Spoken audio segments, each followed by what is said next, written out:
about electroplating, electropolising and electrophoric painting. Okay, the seminar topic will be given by 3 students. Okay. Gold electroplating na ஒரு thin layer of gold வந்து conductive surface மேல deposit பண்றதா வந்து gold electroplating சொல்லுவாங்க. So அதோட diagram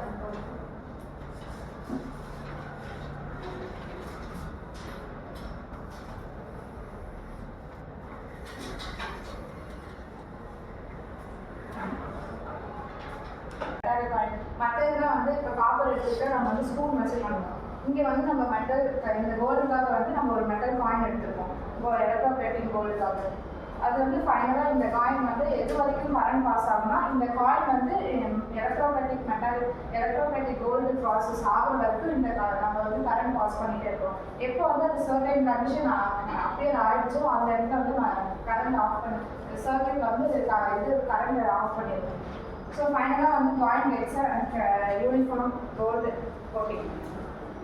gold electroplating வந்து நிறைய டெக்னிக்ஸ்லாம் பண்ணுவாங்க. ஃபர்ஸ்ட் டெக்னிக் வந்து cyanide based gold plating, second வந்து non cyanide gold plating, third brush plating, fourth electroless gold plating, fifth polish plating. அதை பற்றி ஒரு சின்ன டிஸ்கிரிப்ஷன் மட்டும் கொடுக்குது.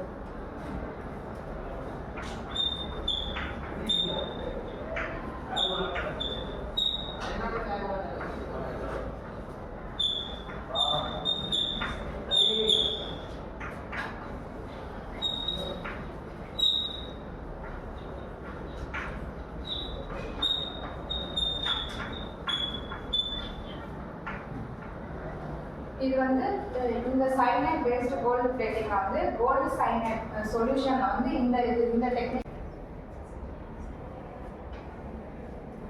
So I will tell my topic is electrophoretic painting. So அதாவது இந்த மெத்தட் வந்து எப்படின்னா லைக் ஒரு கண்டக்டிவ் மெட்டீரியல் இருக்கும். அந்த கண்டக்டிவ் மெட்டீரியலுக்கு நம்ம ஒரு கோட்டிங் கொடுக்குற மாதிரி பெயிண்ட் வச்சு ஒரு பெயிண்ட் மெட்டீரியல் வச்சு இது எதுக்குன்னா லைக் இது வந்து ஒரு கண்டக்டிவ் மெட்டீரியல்.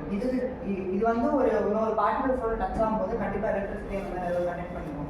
ஸோ அதுலேருந்து கொஞ்சம் தடுக்கிறதுக்காக இந்த மாதிரி ஒரு பெயிண்டிங் சைட்ஸ் மாதிரி பண்ணுறது. அதுவும் இல்லாமல் ஸோ இதோட ஒர்க் கன்ஸ்ட்ரக்ஷன் பார்த்தீங்கன்னா லைக் இது வந்து கேத்தோட அதாவது மெட்டீரியல் சார்ஜ் ரிடக்ஷன் நடக்கிறோம். அண்ட் இது ஆனோடு லைக் பாசிட்டிவ் சைட். அதுக்கப்புறம் லைக் இந்த ஃப்ளூயிட் வந்து ஒரு paint based material resin type அந்த மாதிரி. இதுலேருந்து நம்ம எலக்ட்ரிசிட்டி பாஸ் பண்ணுறது அந்த பவர் சப்ளை மூலமாக எலக்ட்ரிசிட்டி பாஸ் பண்ணுறது இந்த பாசிட்டிவ் அயன்ஸ் அதாவது பாசிட்டிவ் ஃப்ளூயிட் இருக்கிற அயன்ஸ் எல்லாம் சேர்ந்து போய் இந்த நெகட்டிவ்லி சார்ஜ் இந்த கேத்தோடுனால அப்படியே அட்ராக்ட் ஆகி போய் ஒட்டிக்கணும் லைக் கோட்டிங் அந்த மாதிரி ஆகிடும். அதை இந்த மெத்தட் தான் இதுக்கு பேர் தான் வந்து எலக்ட்ரோஃபோரெட்டிக் பெயிண்டிங். இதோட வேற அதர் மீன்ஸ்னால்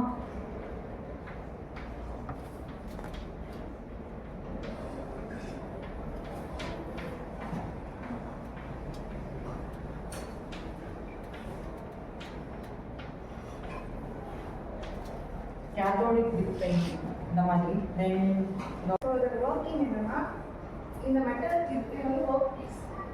இந்த ஒர்க் பீஸ் வந்துட்டு பாசிட்டிவ்லி சார்ஜ் அதாவது ஆனோட். இந்த ஒர்க் பீஸ் வந்துட்டு பாசிட்டிவ் டெர்மினல் கூட கனெக்ட் ஆகிருக்கும். ஒரு பாசிட்டிவ் டெர்மினல் கூட கனெக்ட் ஆகிருக்கும். அப்புறம் நெகட்டிவ் வந்துட்டு நெகட்டிவ் டெர்மினல் கூட கனெக்ட் ஆகிருக்கும். இது வந்துட்டு ரெக்டிஃபையர் நம்ம காமனாக யூஸ் பண்ணுவோம். ஏசி டு டிசி வந்துட்டு கன்வெர்ட் பண்ணுறதுக்காக அந்த ரெக்டிஃபையர் யூஸ் பண்ணி ஏசி டு டிசி கன்வெர்ட் பண்ணி தான் நம்ம இந்த ப்ராசஸ் பண்ணுவோம். ஸோ ஆனோடும் கேத்தோடும் வந்துட்டு இன்வர்ஸ் அதாவது இந்த லிக்விடுக்குள்ளே வந்துட்டு ஃபுல்லாக நம்ம வந்துட்டு இன்வர்ஸ்னா ஃபுல்லாக கவர் அந்த லிக்விட் வந்து கவர் ஆகிற அளவுக்கு நம்ம உள்ளே வந்துட்டு அந்த இதை கொண்டு போயிடுவோம். அதுக்கப்புறம் எலக்ட்ரோலைட்டிக் பாலிஷிங் கெமிக்கல்ஸ் வந்துட்டு இது என்னன்னா இது வந்துட்டு ஸ்டெயின்லெஸ் ஸ்டீல் இல்லாட்டி லெட்டு வந்து இருக்கும். எதுக்குன்னா இது வந்து ஹை வாசபிலிட்டி யூஸ் இருக்குது.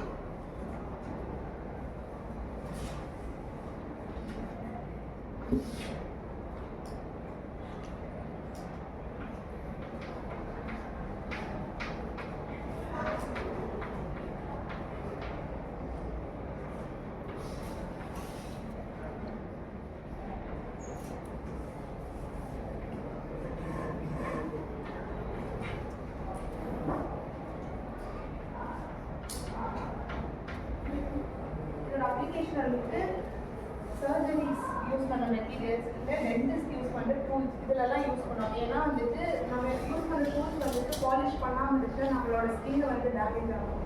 அதுக்காக அந்த இதில் வந்துட்டு எலக்ட்ரோ பாலிசி யூஸ் பண்ணுவாங்க.